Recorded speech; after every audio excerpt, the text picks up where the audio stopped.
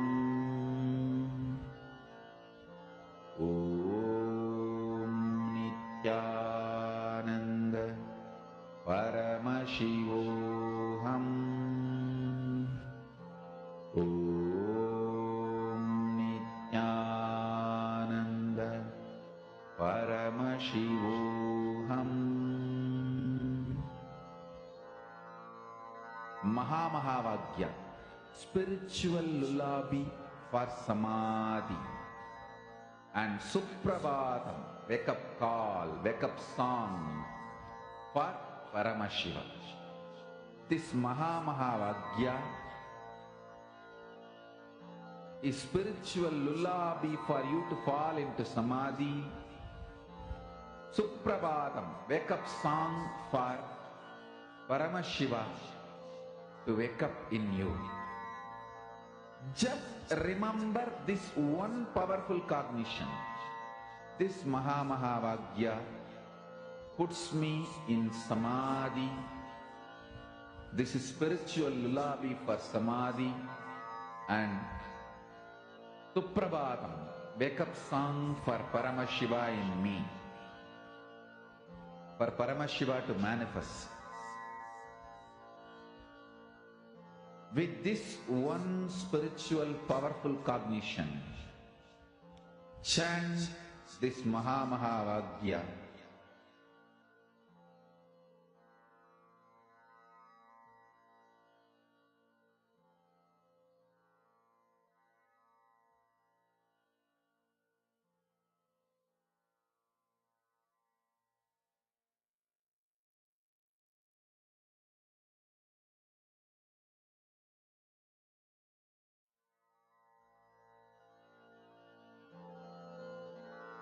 Mahamahavagya, spiritual lullaby for samadhi, and Suprabhatam, wake up call, wake up song for Paramashiva. For Paramashiva to manifest. With this one spiritual powerful cognition, chant this Mahamahavagya. Om Nithyananda Paramashivoham. Om Nithyananda Paramashivoham. Om Nithyananda Paramashivoham. Om Nithyananda Paramashivoham. Om Nithyananda Paramashivoham. Om Nithyananda Paramashivoham. Om Nithyananda Paramashivoham. Om Nithyananda Paramashivoham. Om Nithyananda Paramashivoham.